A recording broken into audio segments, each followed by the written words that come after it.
Hi, welcome to Culturally Determined. On Blogging Heads TV, I'm your host, Aryeh Cohen-Wade, and my guest today is Kirby Ferguson. Kirby, thanks for coming on. Can you introduce yourself? My pleasure. My name's Kirby Ferguson. I'm a filmmaker, writer, and speaker. So thanks for taking some time to come on today. So we're mainly going to be talking about a film project that you recently completed, or at least very, very close to being complete. No, it's done. It's done. Okay, it's done. Well, congratulations. Yeah. So it's called This Is Not a Conspiracy Theory. Yeah. And maybe people who have been watching the site for a long time will remember that you came on to talk to my boss, Robert Wright. People with very good memories. Right. In 2012-ish, maybe late 2012 or early 2013, right before you were going to launch this project. It was before I started it. Yeah. Kickstarter, right. So you were talking about Everything as a Remix, and I'm a big fan of yours. I actually have I didn't notice that. I have the Everything as a Remix shirt on. I love it. Fanboying out. But so that was the first project that you did that I became aware of, a video series about how, how culture is made, and this is like not really anything original. Everything is like a combination or a recutting or a reconfiguration of something else. And then in 2013 or 2012 or 2012, you launched this Kickstarter. Yeah, that's right.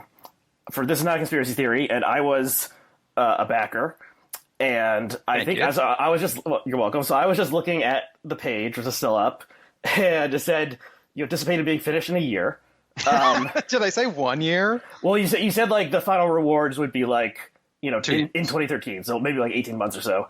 Right, yeah. And then, so the project obviously grew much bigger than you originally envisioned. So I want to talk about, how the project evolved and what finishing the project means, and also conspiracy theories in general, because we're, it is the age. It's much more like you're pressured because it's much more the age of conspiracy theories than it was in when 2020 than it was 8 years ago. Absolutely. Sure. Okay, so why don't we start back in your original conception of this project, and what did you want to do, and then how did it assume this larger character? Balloon. Yeah. I didn't know what I wanted to do, honestly. Like, I started it, so I had finished Everything is Remix, which was a 4-part video series that ran for a couple years. And it went really great. Like, everything, it was a nicer age on the internet. People were generally speaking nicer then, and went over great. A lot of people that I respected really liked it, and it was just like a beautiful, perfect experience. So I was finishing it, and I was like, okay, like, I've got to capitalize on this success somehow, right? Like, I've got to launch the next thing off the back of this thing, because I don't know if I'm going to have this much attention in the future. So I came up with this idea. I called it This Is Not a Conspiracy Theory. I don't even remember what my idea of what it would be was, but I kept it very, very vague. I remember in the pitch, and I didn't know. It was just going to be something about, the forces that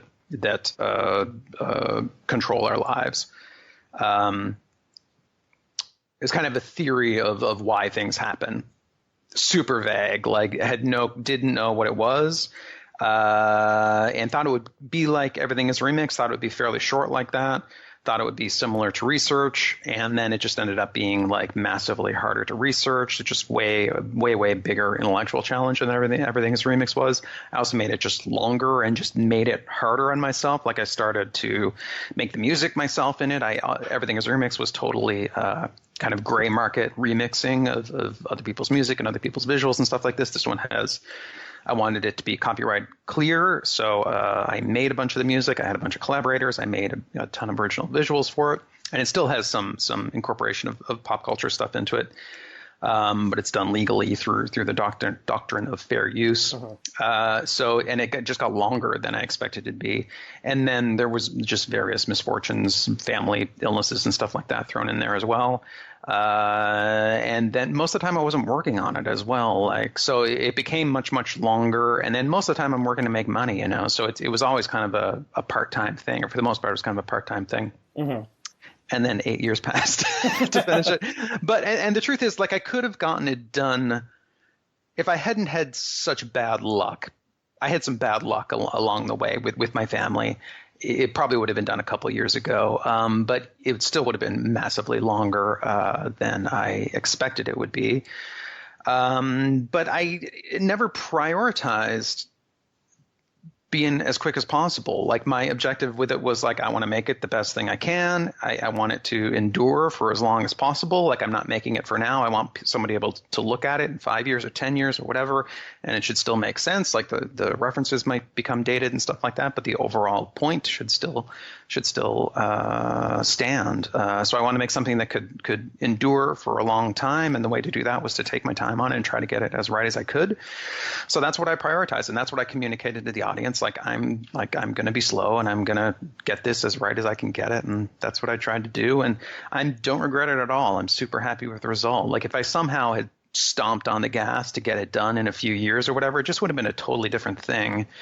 And I wouldn't have loved it like I love this, like I'm proud of having accomplished it, of having finished it, of the accomplishment, and having the persistence to hang in there and get it done.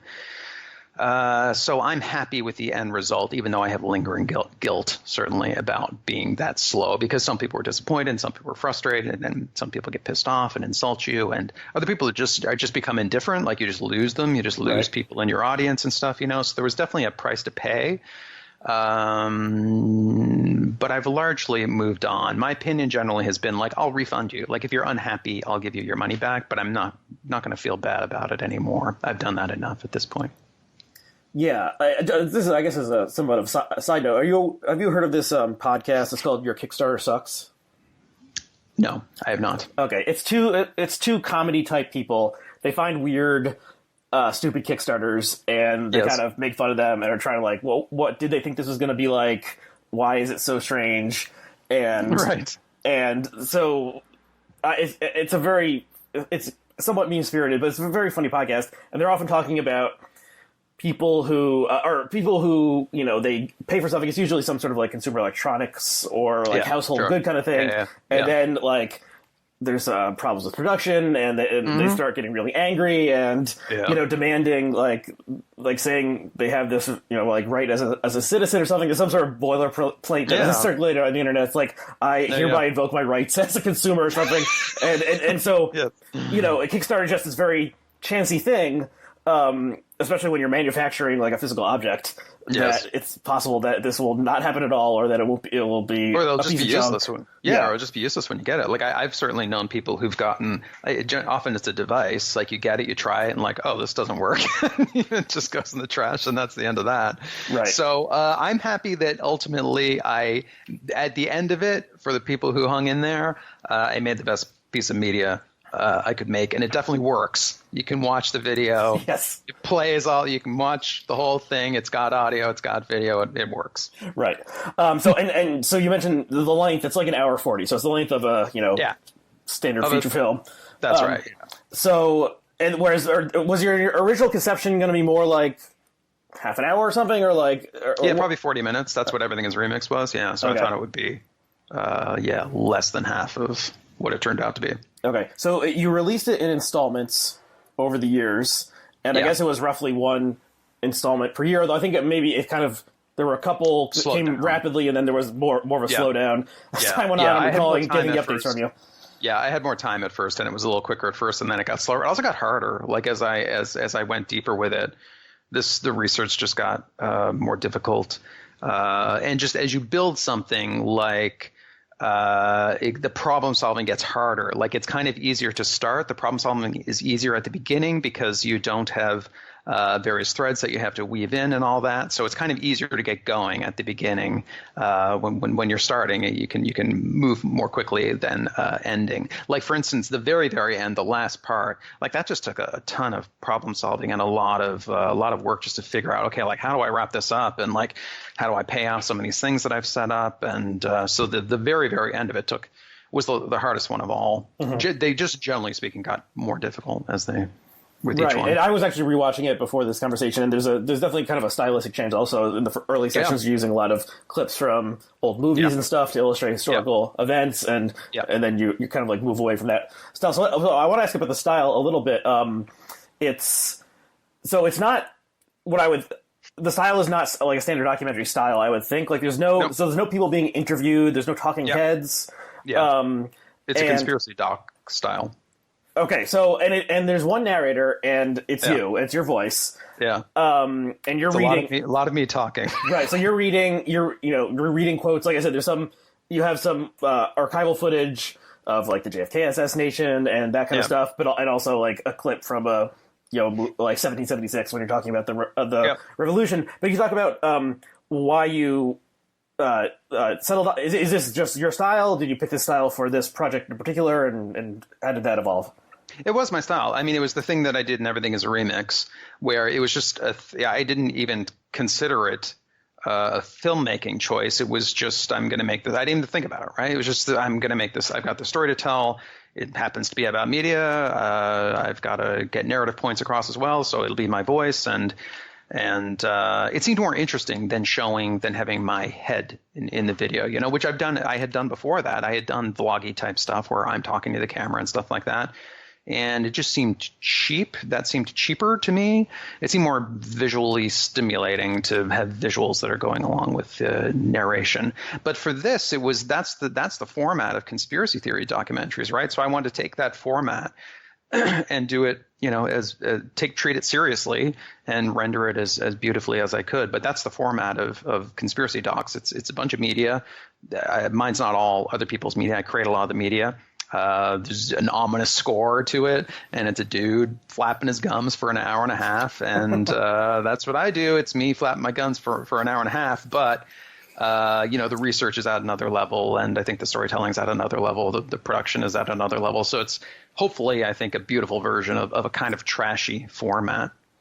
Okay, that's interesting. I guess I didn't consciously make that connection, but it after you saying it now, you're not familiar with the oeuvre. Probably not. You're not familiar with Zeitgeist, right? But I mean, the style of someone, usually a man, talking either directly to the camera or like always a man. This is like has become one of the styles of our age because of YouTube, and anyone can put something together and put stuff on the screen fairly easily and stuff like that. So you kind of okay. So I remember when I was watching it in serial as the parts came out. In the beginning, I was kind of thinking like, okay, he's kind of like building stuff up, and you talk at the beginning. So it begins with a little bit on JFK, and then you talk about the American Revolution for a while, and you're going back in some ways to you talk about Gutenberg and the printing press. So you're doing this kind of historical setup, and then I kind of remember thinking like 2 or 3. Episodes into it, like what this seems like a lot of setup. Where are you going with this? Sure. And I feel like you were kind of like implying things, but I wasn't quite sure. So maybe that's also some of the that's in the conspiratorial style is like heavy on implication, but maybe you leave it up to the viewer to connect the dots. So having watched the entire thing, I would say the thesis is what's stated in the title, that really there are no conspiracy theories with a couple, like there are some exceptions, but like the things that people think of about being a conspiracy theory, the classic one being the JFK assassination, which you focus on extensively, this is not a conspiracy theory, and the founding fathers in the American Revolution thought that Britain was engaged in a conspiracy to deprive them of liberty. That was a misunderstanding on their part. Yes. Is that your thesis, that the really 99% of these are not conspiracies? Yeah, sure. I mean, that's not the point of the series, really, but that's part of the argument, is that conspiracies, generally speaking, are just logistically impossible. So I talk about something called the game of life. A guy named John Conway created a little mathematical – it's not really a game. It's more of like a mathematical demonstration in the late 60s called the game of life. And when you apply rules to just the cells on a sheet of graph paper, it can create these beautiful kind of endlessly morphing patterns. It can create looping patterns. It can create patterns that go for a little while and then they peter, and then they just die. Right, so it almost looks like something from the Atari era. Almost looks like bacteria, but and the movement almost looks like bacteria or a virus or something like that. These single cells, these single squares, just and they blocks. They're moving around. When you kind of animate them, which you do. Yeah. But all it is 4 rules applied to the cells on a sheet of graph paper. Mm-hmm. And it was called the Game of Life because it was sort of like, this is the idea was, this is how life happens. You have agents on which rules are applied, and you get these you get from that emerges things that we can't anticipate, like life itself. It's just these simple rules. The simple rules of chemistry somehow have the emergent properties of creating, biological life. And I think society is like that. Like, we create rules. We live our lives within rules of various different kinds. And the emergence that is produced by these rules is just impossible to foresee. And where things are going to go is impossible to predict. Like, for instance, when Tim Berners-Lee invented the World Wide Web in, the early 90s, or late 80s, he had no clue that, Russia 30 years later would have a disinformation farm, just cranking out memes, day and night to try to pollute the, the media ecology in the United States, to try to drive up division in the country. These things are unimaginable, like where things are going to go when you have a set of rules and people interacting with those rules, like where it's going to go is just impossible to foresee. So that's how society works, like it's just this emergent thing that is exponentially expanding, and what is going to happen in the future is impossible to foresee. And I have lots of examples in the series about, various organizations' inability to foresee where things are going. It doesn't matter how rich you are, how powerful you are, whatever, you can't see what the future holds. So we cannot predict the future. That's kind of a core premise of the series, and I get into why that is true. So that, to me, just kind of undercuts the whole concept of the conspiracy theory, because planning the future when it comes to people, especially large groups of people, you can do little conspiracies. That can certainly happen. But generally speaking, I think conspiracy theories of scale are impossible. Mm-hmm. So it's a compelling thesis to me. I mean, there's okay. So let's bring in the timely content now. So we're taping this on Thursday, February 6th, and we still don't exactly 100% know who won the Democratic Iowa caucuses from a couple days ago. And so it seems like there was basically multiple massive fuck-ups involved in what played out, some of it involving this app that wasn't well tested, and maybe was developed by people who had never built an app before, but somehow they got this contract to tally the votes. And then the system itself, the Iowa caucus system, is insane, and there's multiple levels of things. You have people in a gymnasium in a high school, they're standing different places, and this turns into something called state equivalent delegates or something along those lines. So it's just this cockamamie system. They added this technological part into it. It seems to have thrown everything off kilter. The numbers are wrong. It's possible you may never exactly know what happened. Okay, this is the standard explanation. Well, here's the other explanation.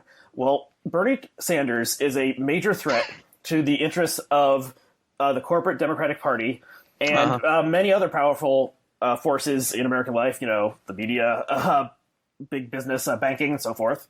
So they're going to do everything possible to prevent him from winning. And but he still won. Well, that's problem number one with it. So I agree. So in my so I follow a lot of Bernie fans on Twitter, because they're usually very funny, smart people. But I don't know if it's just tribalism or the excitement of the moment or something catching fire. I saw a lot of conspiratorial. Not even just implication, people saying this thing is rigged and we need to tear the system down. And so, it seems like Bernie. So Pete declared victory the night of the caucus. Bernie just declared victory a couple hours ago. Who knows? It honestly doesn't. It doesn't matter in an objective sense, because they both get 13 delegates or something. It's 0.5% of what they ultimately need. Yeah, but in terms of the really media narrative, it does matter who has the momentum, whatever that strange mystical concept is. And so people are still fighting about this and arguing about the state equivalent delegates, or whatever that term is, something no one had heard of 1 week prior. And it's just so basically, the truth seems to be this was a fuck up. This is multiple fuck-ups, and a lot of things that people view as conspiracy theories probably were just massive, colossal fuck-ups. Yeah. But many people want to see a hidden hand guiding events. Okay, so what do you think of all this?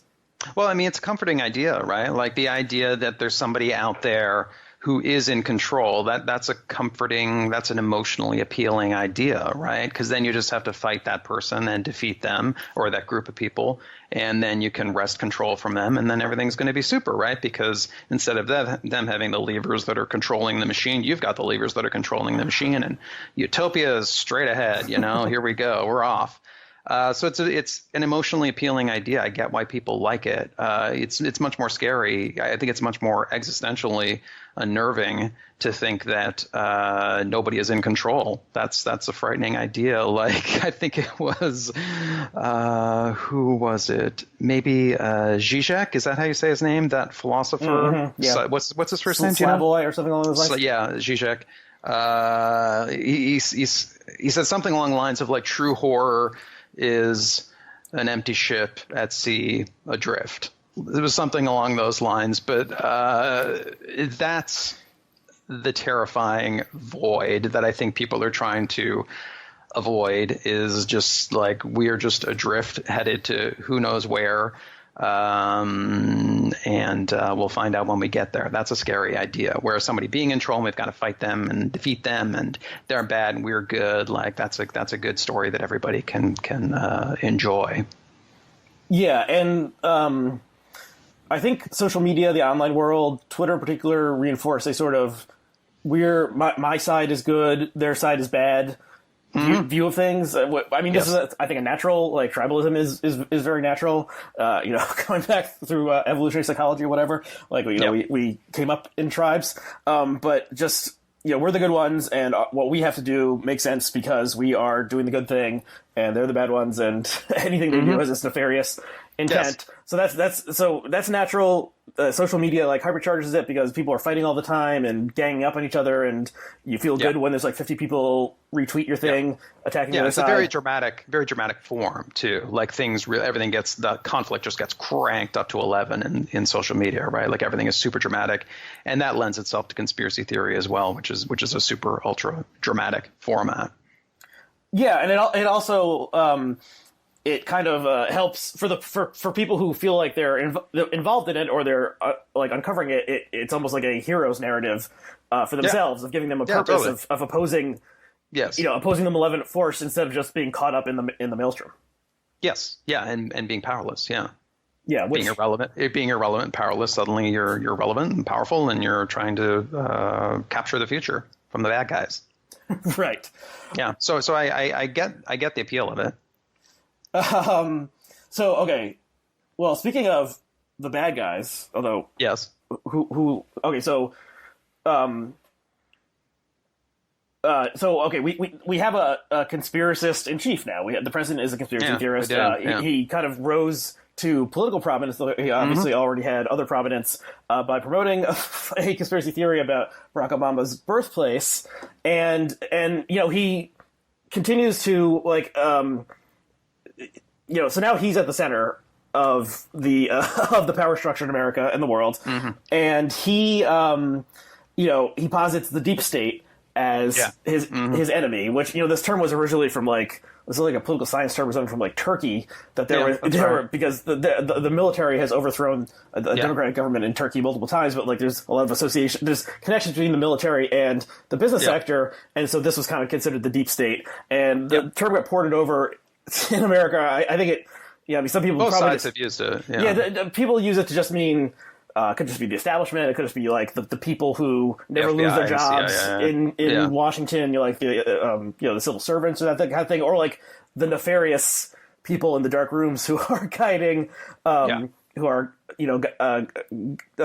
making events play out as they do. And so I don't know if Trump really buys this or this is cynical. It seems of course he does. Yeah, I would say that he probably does. He is what he appears to be. No, everything that I've read about him, he is exactly what he appears to be. But maybe worse. So, and then one of his big slogans is "Drain the Swamp." This is kind of a similar thing. I mean, it could just mean we're gonna take out the bad actors, the corrupt politicians, or whatever. Which every politician says they're against corruption, waste, and fraud and stuff like that. But Trump seems more corrupt than the average president, so this isn't like a a promise fulfilled exactly. But like they continue to say drain the swamp. It's like keep America great, drain the swamp. These are slogans. So he puts himself. It's weird because he is the single most powerful person, and he can affect his will more so than the average person. He can drop a bomb on General Soleimani if he wants to. That's the power of the American president. But he still feels himself besieged by the deep state or the lying news media. Blah blah blah. So what do you think of Trump? Did Trump's rise? How did that factor into? Oh God! I mean, that was another curveball, right? Like I totally assumed we would be in the Hillary Clinton era right now, like everybody did. I didn't have any special insight there.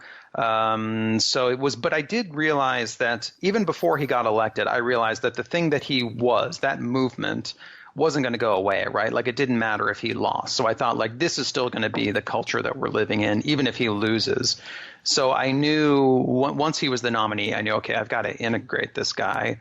And it was a freaking curveball, man. Like I forget what I had to do, but like I had to, I don't know, like stuff got tossed and things got rewritten, trying to incorporate him into it. Cause it just made a very different, like suddenly conspiracy theories were mainstream, right? Like before that, to me, they felt fringy, even though they, we're all exposed to them and some of these videos get millions of views and stuff like that. And some of these people have lots of followers and stuff like that. It still felt pretty fringy, and suddenly it's on center stage, right? Like that was unforeseen and unprecedented. Like in the post conspiracy theory age, anyways, which I think of as being. Even though conspiracies, I talk about this in the series, they go back right to the founding of the country and before that as well. They were an old form. But to me, the modern conspiracy theory is the JFK conspiracy theory. That's the start of the modern form of it. So since then, we've never had we've never had a president, we've never had a powerful person who was so conspiratorial. So we have someone who not only is conspiratorial, but is a poor caliber conspiratorialist as well, right? Like it's mostly just declaration, right? Like it's not even like at least with a lot of conspiracy theorists, they go through, there's some facade of academic rigor at work, right? Like they're very into like finding their media and sourcing it and, patching together this quilt of evidence. There's none of that shit with Trump, right? Like it's just I forget what her name is. There was a recent book. I forget what that author's name is. I'm going to try to find it in a sec. But she calls it bare assertion. It's just bare assertion. It's just you just say it and you repeat it, and that's the modern version of conspiracy theory. Like it's not even like it's a diminished form from what it was even in the age of the 9/11 truth conspiracy theories or whatever, right? Which at least had some labor when as sloppy as they were. At least there was some work when it didn't. Right. This is just it's fixed, it's fake. Like you just throw it out there and you repeat it, and you don't bother explaining it. And if it doesn't make sense, who cares? It's just bare assertion. You just throw it out there. Go on to the next thing. I mean, people are saying that's the name of her book. I'm going to look it up real quick. Oh, okay, yeah. That's the other phrase that you can throw out there, right? With people, like you can have any old bullshit that you can say when you can say people are saying, well, yeah, I mean, somebody's saying it. Right. I mean, it's like, he's Nancy Rosenblum, by the way. We'll find a link to that and link to it below. But he's like the Mad King or petulant child making things up, and the entire executive branch has to cover up his nonsense. So the thing where he said that that Alabama or whatever was going to be hit by the hurricane. Yes. And then drew a boob on the So this kind of brain fart or whatever it was, because he's the greatest guy ever, so he can't be wrong. He sticks to it, and then suddenly very very highly trained meteorologists at NOAA, however you say that acronym, are scrambling trying to figure out what the hell is going on, and it's just it's just the ravings of the madman, but everyone needs to cover it up to keep the pretense going that we have that we know what's happening. I mean, in in Well, some the sense, pinnacle is that he draws on the map, right? Or someone does. I mean, I don't see why it wouldn't be him. But likes there's the those cone big, of thick uncertainty, markers. right? Which is a cone shape. And he just drew, like, this is how his mind works. He just drew a blob coming out of it with a magic marker. And like, there you go. And of course, it's on Alabama, that blob. Like, there you go. There's my evidence. You know, that's how, like, when there is evidence, that's the standard that it's at, right? Right. And then I guess it's just doesn't bother.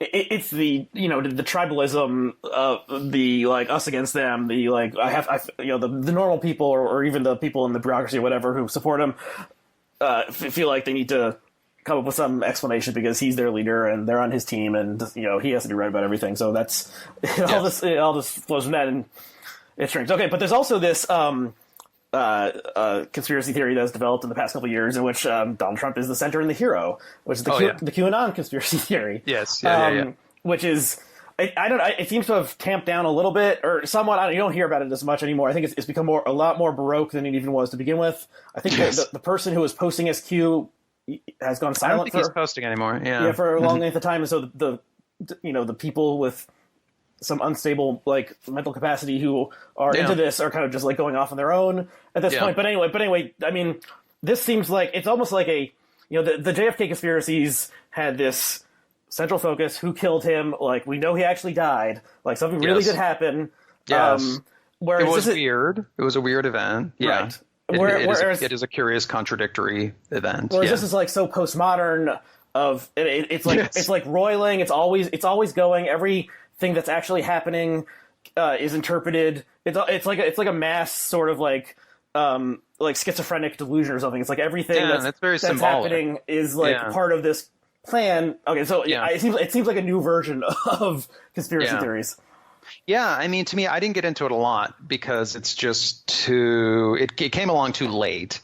I was too deep into it to incorporate it that much, and I wasn't convinced it would endure. I wasn't convinced it would matter. It is seeming to still kind of matter to me, but anyway, it seems a very Dan Brownish kind of. I haven't done serious research into this, but Dan Brown wrote the Da Vinci Code, right, and Angels and Demons, and the logic that he uses in those books, it's very much about symbols, right? And it's about interpreting symbols and finding little patterns in the symbols. Like, they're finding fucking Qs all over the place, right? Like, they're finding photos and you can see a Q shape here or whatever, right? The Illuminati set were big into triangles, which you can find absolutely everywhere because the laws of perspective produce triangles constantly. If you look at a road, it's a triangle. But anyway, it's this very like symbolic kind of, and it was very media centric, like the Illuminati stuff, which I see QAnon as kind of being a descendant of the Illuminati. The Illuminati, I talk about this in the series, that exploded after the movie adaptation of Angels and Demons, which is a Dan Brown book, came out. That's when the Illuminati stuff really exploded online. And so to me, it's the same sort of logic as the Illuminati. It's this finding symbols, often in media, like with the Illuminati, it was like Beyonce and Jay-Z and stuff, and finding single eyes and triangles and stuff.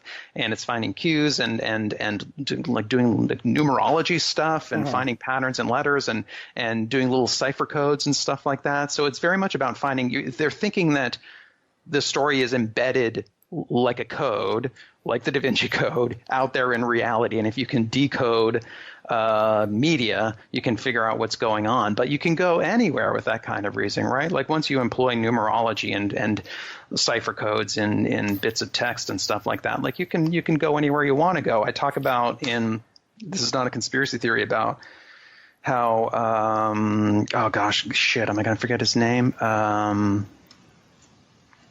God. The guy from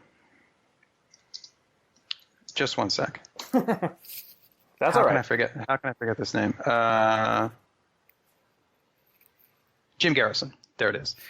Jim Garrison was an attorney. He was the subject of the 1991 or 92 JFK film, right, that Oliver Stone directed. This is Kevin Costner played him. Yeah, Kevin Costner film.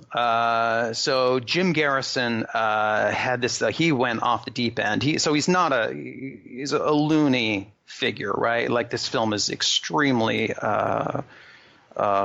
worshipful of this kooky character who seemed to just hurt a lot of people and had crappy evidence and just believed anything, like believed any old conspiracy theory that came his way. But he was doing things like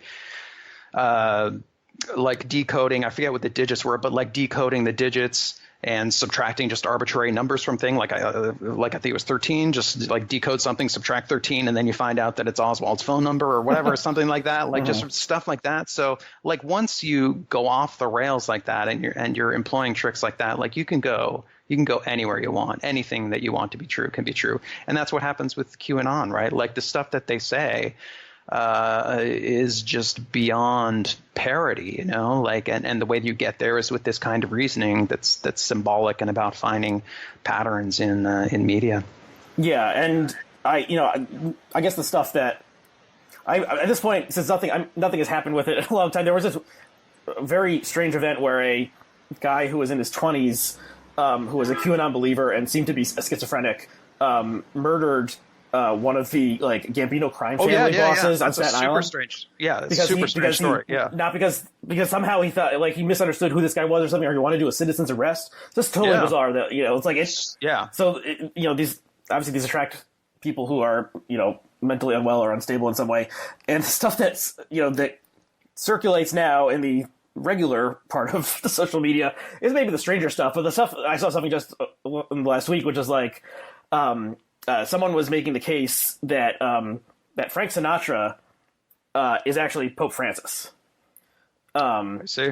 So Frank Sinatra did not. I love the ones where like they talk about, like I think there was one about Kirk Douglas who was 103 and just died. There was something that I saw. I follow some QAnon people who track the latest goings on with QAnon, and it somehow implied that Kirk Douglas had gotten murdered. Like he's 103 years old. It seems pretty obvious why he died, but they just see sinister plots everywhere. Right? Nobody can die of old age in hardcore conspiracy land. It has to be a hit. Yeah, and it was unclear to me what the point would be of Frank Sinatra actually being Pope Francis, and they had like analysis of like their teeth and stuff, and baby photos. Although it was unclear how this person squared the fact with like there were obviously baby photos of both these people, and they look and they have a kind thing of alike because they're both Italian, babies. They have a thing about JFK Jr. as well. So he's still alive. That's one of the things, and he's various figures. Yeah. So, but it all like I said before, with JFK it was like. He is dead. Someone killed him. Who was it? Whereas this is just so free floating, and it seems like there aren't actual crimes. Like this pedophilia that they're referring to, like it doesn't exist. There aren't actual cases. There aren't actual missing children. They're just inventing a crime that doesn't seem to exist. Right. Okay. Well, so something that's happened in the last year that's not given credence to QAnon, but somehow. Reflected in a bizarre way is the downfall of Jeffrey Epstein, which would also associate his death as also the source of much conspiracy theorizing. And he was running some sort of organization to traffic teenage girls to him and other men for sex. And it was a big organization. And he was a very wealthy, powerful man, and he was friends with both Donald Trump and Bill Clinton. And then eventually was taken down and then died under somewhat mysterious circumstances. Yeah. So it was a weird, in the QAnon narrative, Donald Trump was saving us from the pedophiles or the people who are eating children or whatever. In reality, there was this pedophile, a wealthy, powerful pedophile and he was friends with Donald Trump.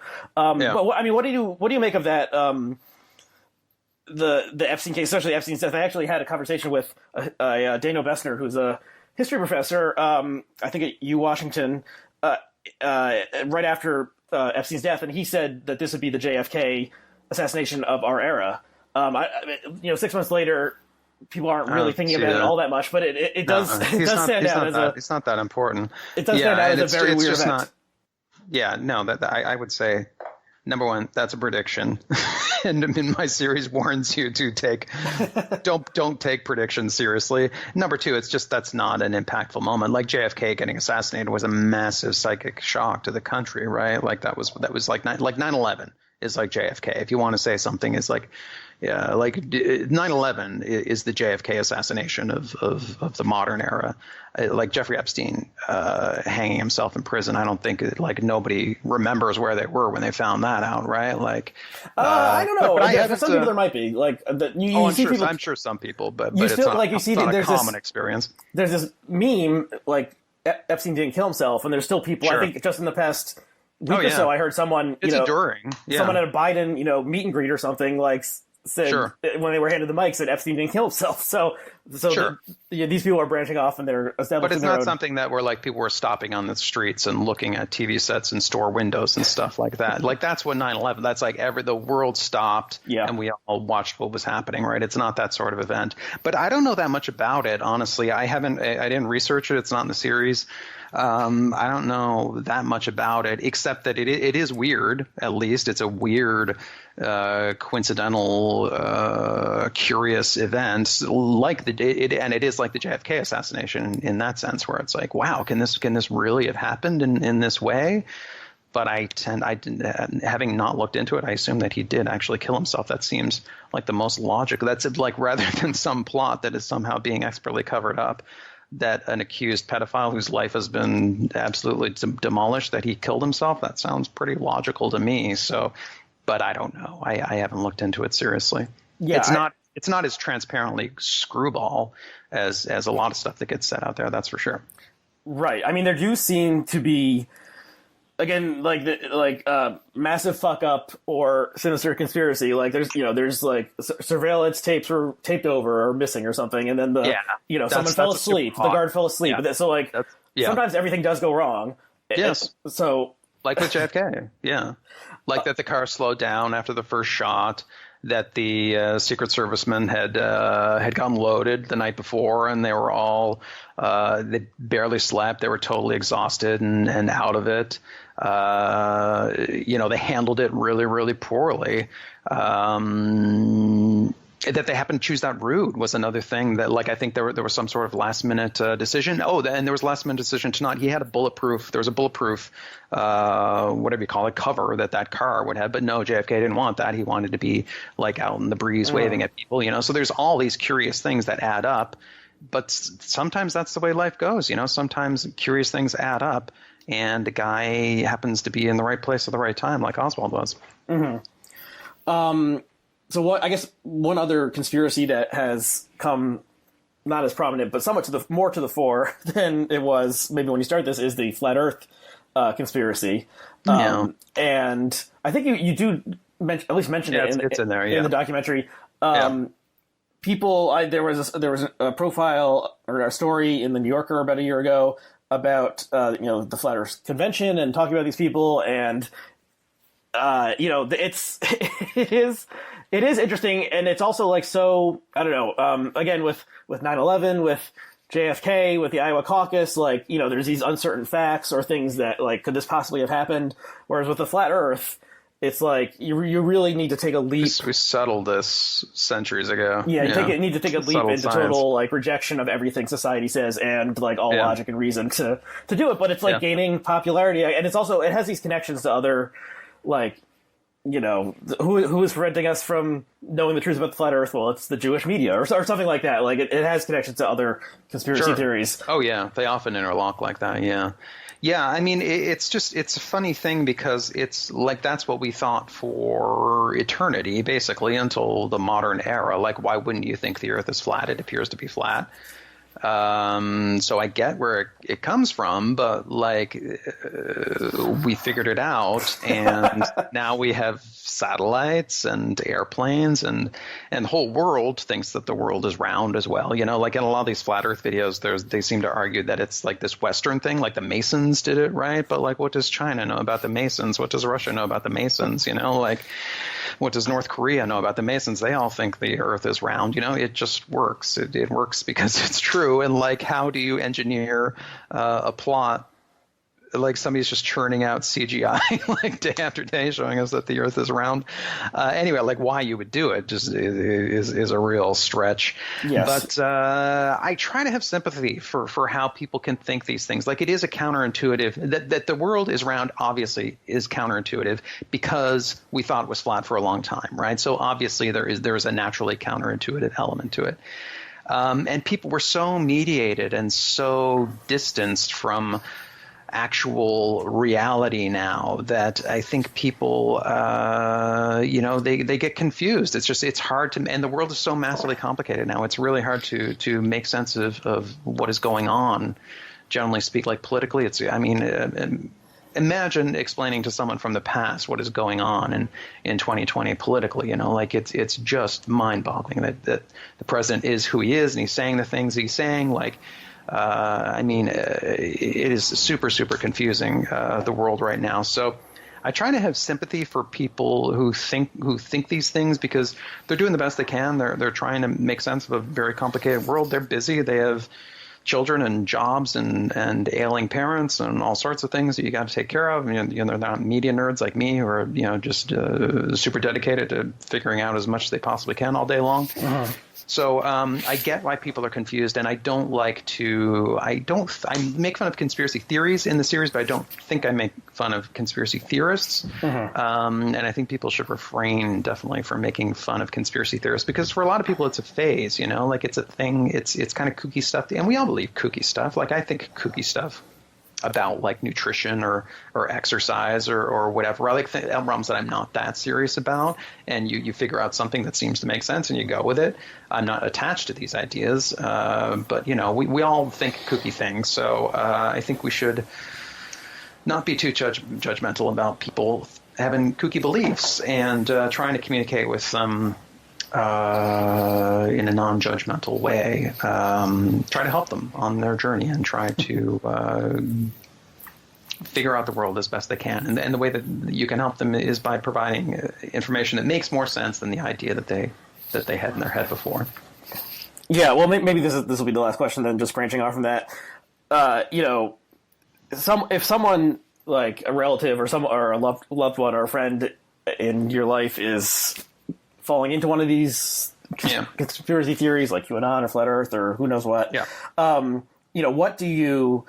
What's the way to disabuse them, or should you not disabuse them, as you kind of implied somewhat in your last answer? Because I've idly thought to get someone on this podcast who's like a QAnon person, a believer, and I was like, no way, they'll like defeat me. They will like they know this terrain way better than I do. Mm-hmm. They'll be spouting off facts and figures and every possible thing, and I'm just a layperson. They're in this world. They believe it, and they'll come off as crazy, but they will, I'm not going to convince them otherwise. So, do you have any thoughts on like deprogramming or something of people who are really into this stuff?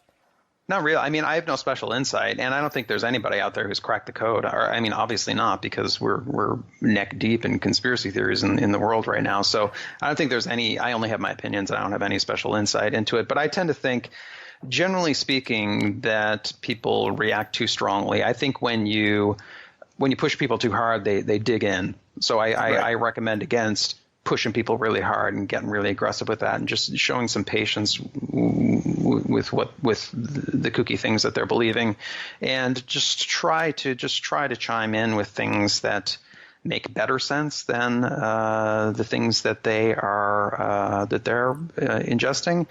So just try to make little contributions here and there, and just don't think that you can. I think too many people in the world think that they can just browbeat people into thinking what they want, and I think it doesn't work. It's hopeless. Don't bother doing it, and try to treat people with respect. Try to make contributions that can help them make sense of the world better, and don't panic. Like I think a lot of people panic about this stuff, and I know some of this stuff is scary. Like this stuff leads to dark places, like the Jewish question and stuff like that, like these are things that I didn't go deep into the series because they're just too depressing for me, like I don't want to dive into that world, it's too dark.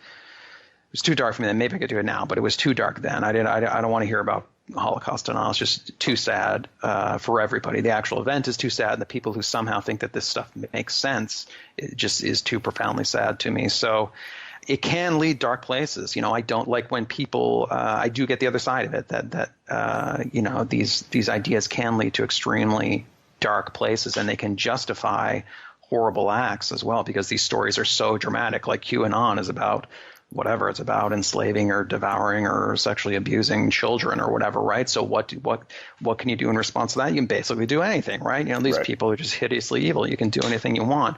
So I know that some of this stuff is super, super nasty, but I just think for the most part, people don't take it that seriously. I think that's one thing I would say is that I don't think people take conspiracy theories as seriously as people think they do. It's just like any other crap that you read on the internet, right? Like when you look at Twitter and people are ranting about whatever and they're really upset about whatever and they're spouting all these opinions, like how deeply held is all this stuff? Like most of it's just noise, right? Like most of it's not. And if you ask somebody 3 months in the future what they think about whatever, they might have a totally different opinion. Mm-hmm. So I think a lot of it is noise and shouldn't be taken too seriously. Mm-hmm.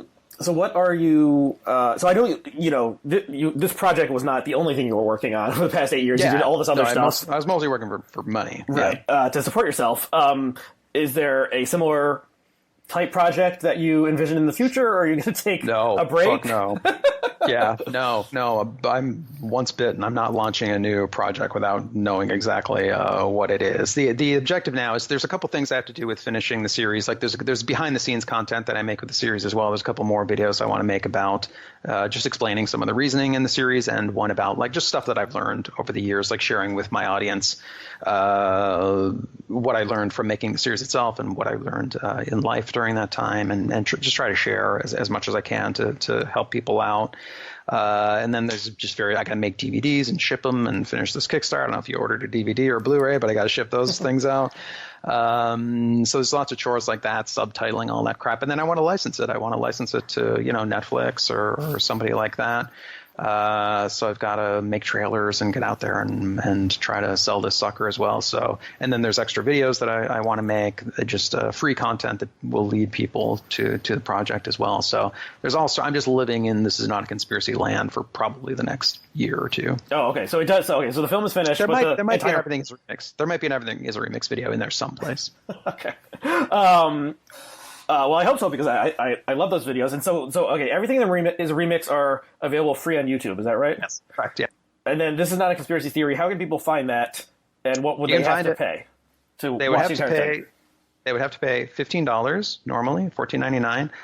If you use the code waiting list right now, you can save $5, so you can get it for $10, and then you own it forever, and you get all the behind the scenes content and all that. So waiting list is the code right now. That expires on Friday. When does this come out?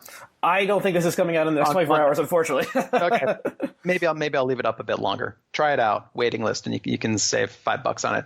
Go to thisisnotaconspiracytheory.com, and you can buy the series, and you'll get the full 7-part series, and then there's a bunch of extra stuff, and there's still a bit of extra stuff to come in the near future that you'll get as well. Cool. So people should check it out. You can watch it all in one go, not like the nearly decade-long process. Where you totally forget what happens between episodes. The Kickstarter, original Kickstarter backers, it was probably like 2,500 people or something who were originally backed it, and I don't know, we should have formed like a support group or something to get us through. But just say, so the Everything's a Remix is really, I think, did change the way I think about culture. Oh, that's awesome. I really enjoyed it. I think about it a lot. I've mentioned it multiple times on this show over the years, as talking about cultural appropriation, or it just really applies in multiple ways. I encourage people to check that out awesome. As well. And so that's the one that's free on YouTube. Yeah. So I think that's about it. Do you have anything else you want to add before we wrap up? No, that's it. Check me out at thisisnotconspiracytheory.com. You can watch previews of the series there as well. There is free stuff you can watch, find out if you're into it, and then you can buy it if you want to see the full thing. Cool. People can. So you're also on Twitter. Is it Remix Everything? Yeah. Remix Everything is me on Twitter. Yeah. You got it. And I am REACW on Twitter. You can rate and review this at iTunes. You can like it on YouTube. You can do all sorts of things. But don't. The world's your oyster. Don't believe a conspiracy theory, because it's probably not true. Okay, so thanks, Kirby. Thank you to our viewers and listeners. We'll see you again next time. Thanks so much.